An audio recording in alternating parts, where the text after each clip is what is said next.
Before we say anything else, here is one sentence. Say it with us right now. I have been learning English and I am getting better every day. Say it. Seriously. Out loud, right now. Because that sentence, that one sentence, uses two of the three words we are talking about today. And if you just said it, even quietly, even alone in your room, you already used them correctly. You did not need a grammar book. You did not need a rule. You just needed the right moment. And that is exactly what today's episode is about. Hello, everyone. Welcome back to Talk Eyna, the English podcast that feels like a conversation, not a classroom. I'm Zack.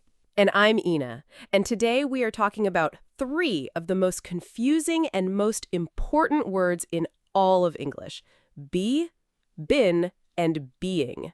3 words, one tiny family, and so much confusion between them. But here is our promise to you today. No grammar stress, no heavy rules, no textbook language. Just real life, real sentences, real moments. And we are going to start with something special today. We got a message from one of our listeners. She said, and I am going to read this exactly, I understand English when I listen, but the moment I try to speak, I freeze, especially with be, been, and being. I never know which one to use. And when we read that message, we both felt it. Because that feeling, that freezing moment, is something almost every English learner experiences. And it's not because you're not smart. It's because nobody ever explained these words as feelings, as life, only as grammar. So today, that changes. Today we explain them as life. And if that listener is with us right now, this episode is for you. And honestly, it's for every single person listening who has ever frozen mid-sentence and thought, wait, is it be or been or being? By the end of today, that freeze will start to melt, not disappear overnight, but melt, slowly, because that is how real learning works. One more thing before we start. If Talk Eyna is helping you feel more confident in English, please subscribe right now. Every subscriber tells us, keep going, keep making these episodes, and we want to keep making them for you. Okay, let's start. And we are going to start with something you can use today, right after this episode ends. Let's talk about be. Be, the simplest of the three, but also the most powerful. And here is the most important thing to understand about be.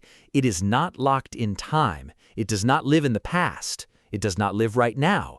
It lives in possibility. Think about the advice your parents gave you. Be kind, be patient, be honest, be careful. These sentences are not about yesterday. They are not about this exact second. They are about how to live. Exactly. Be is the word of choice, of intention, of becoming. And this is where it becomes personal. Think about your own life right now. What do you want? What are you working toward? You say, I want to be confident. I want to be fluent. I want to be the person who speaks English without fear. That word be is carrying your whole dream in one small syllable. So when do we use be in daily life? 3 main moments. First, advice and instructions. Be careful on the road. Be respectful in the meeting. Be yourself tonight. Second, dreams and goals. I want to be successful. I hope to be healthy. I am trying to be better every day. Third, after words like to, will, would, should, can, must. I need to be there by 8. You should be proud of yourself. It will be okay. Notice something. In all of these, there's no specific time. No yesterday, no right now, just direction, just intention. Say this sentence out loud with us right now. I want to be confident in English. Say it and mean it, because that sentence is already true for you. You're here. You're listening. You're already doing it. Listeners, in the comments below, finish this sentence for us. I want to be, and then write whatever is true for you. We read every single comment. We want to know your goal. Now, let's move forward, slowly, to the second word, and this one carries your whole story. Been. This word makes people nervous. People say, Eyna, when exactly do I use been? And they look a little worried when they ask. So let's remove that worry right now. Here is the simple truth about been. Been is about experience. It is the word that carries everything you have lived through. And here's the memory trick for been. Think of been as your personal story, everything you have done, everything you have felt, everything you have survived. Been holds all of it. Okay. But been has one important rule, and this is the one mistake almost everyone makes. Been never stands alone. Ever. It always needs a partner. Either have or has must come before it. Think of it this way. Been is shy. It does not like to walk into a room alone. It always brings have or has with it. I have been. She has been. They have been. Always together. Let me give you real-life examples. Think about your week. I have been busy this week. That means this week started, things kept happening, and the busyness is still with me now. Or think about feelings. I have been tired lately. I have been stressed about work. I have been feeling much better this week. These sentences carry time, not one moment, but a whole period. And then there's the experience use. Have you ever heard someone say, I have been to London, or I have been to that restaurant before? That means at some point in my life, I experienced it. The exact time does not matter. The experience itself is what matters. This is so human. Think about it. When you share your life with someone, you use been naturally. I have been through a lot this year. I have been trying so hard. I have been waiting for this moment. Every one of those sentences carries effort and emotion and time. Here's your practice sentence. Say this out loud right now. I have been learning English and I am proud of myself. Say it and feel it because it is true. Drop a comment and tell us. Write one sentence about your life using been. Tell us something you have been doing lately. We genuinely want to know. Beautiful. Now the third word, and this one is my favorite. Being. The most interesting of the three. Because being talks about right now, this moment, today. Not always, just now. And here's the key feeling of being. Being is about behavior that can change. It notices something different, something temporary. Let me give you the best example of being in real life. Imagine your friend. Your friend is usually very talkative, very funny, very loud. But today, they are quiet, very quiet. You look at them and say, you are being very quiet today. Is everything okay? Notice what you did there. You did not say you are quiet, because that would sound like their personality, their permanent character. You said you are being quiet, which means right now, today, something is different. And that leaves space. Space for them to explain. Space for them to change. That's the power of being. It's a gentle word. It sees change. It doesn't judge permanently. Other real-life examples.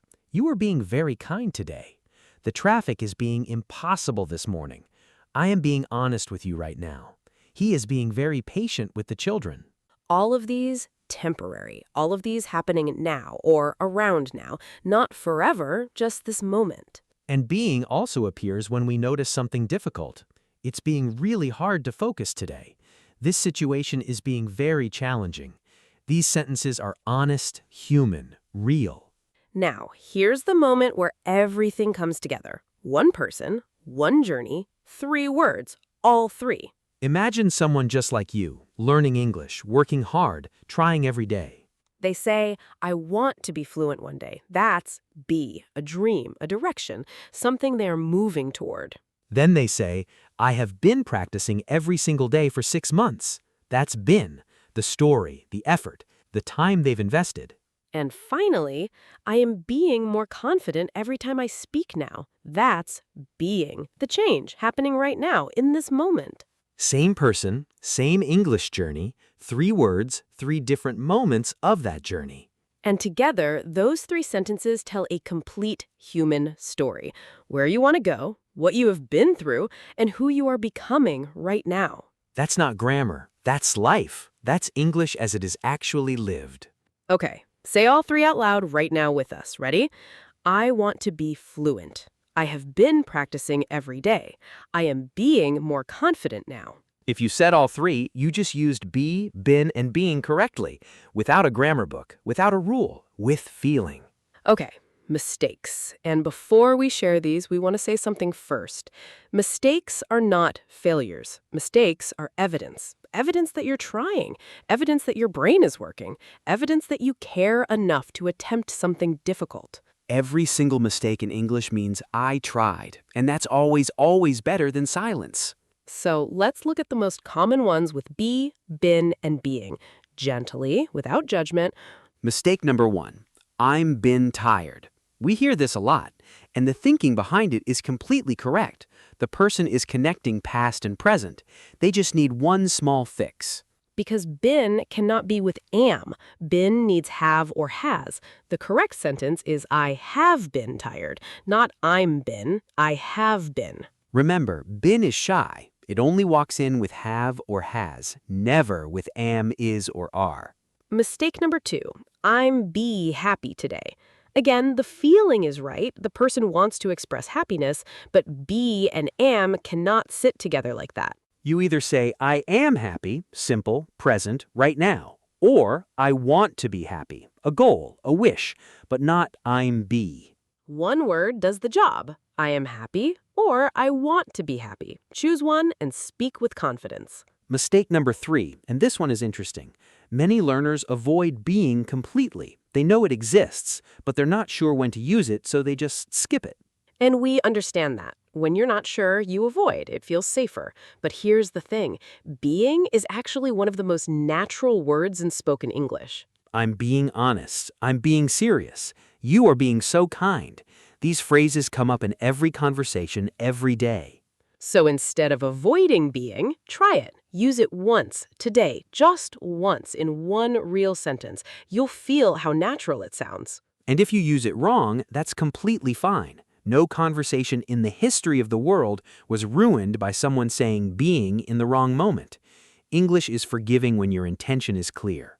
Intention matters more than perfection. Always. Write in the comments, which of these 3 mistakes have you made before? Be honest, we won't judge. We promise. And honestly, we've made all of them too. Practice time. And this one is a little different. I'm going to describe a real-life moment. Zack, you respond using be, been, or being. And listeners, you say your answer out loud before Zack does. Ready? Ready. Challenge accepted. Moment 1. Your friend asks how your week has been. You want to say, this week was stressful and it is still stressful now. Which word do you use? Been. I have been really stressed this week. Been because it started in the past and it's still with me now. Moment 2. Your manager is starting a new project and tells the team what attitude to have.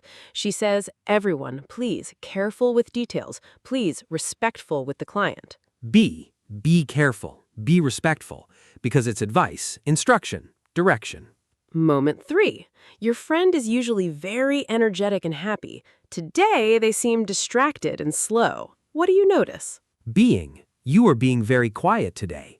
You are being a little slow because it's temporary, right now, different from usual. Perfect. 3 for 3. Now here's your challenge. Take these 3 sentences and make them your own. Post them in the comments. First, I want to be blank, your dream or goal. Second, I have been blank this week, your experience recently. Third, I am being blank lately, a change you've noticed in yourself. 3 sentences, your story, in English. And that's exactly what this language is for. Real life, real feelings, real you. Let's bring everything home. Today, we talked about 3 words that seem small but carry everything. Be is the word of dreams, of advice, of direction.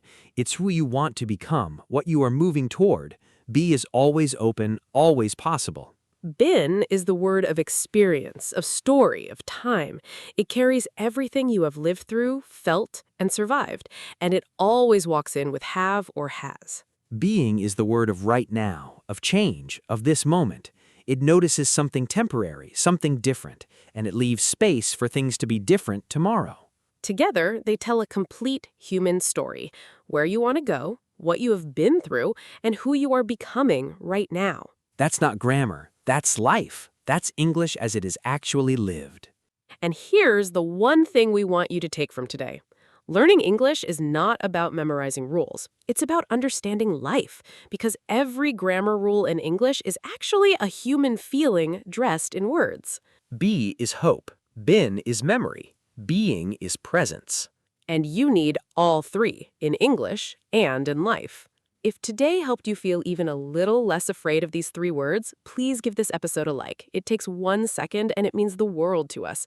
Share it with one friend who you know is learning English, and subscribe to Talk Eyna so you never miss an episode. And most importantly, go and use these words today. Not perfectly, just honestly. One sentence. That's enough. Because English is not waiting for you to be perfect. English is waiting for you to begin. Thank you so much for being here with us today. We mean that. Every single person listening, you are doing something brave. You are learning, you are growing, and we see that. This is Talk Eyna. See you next time.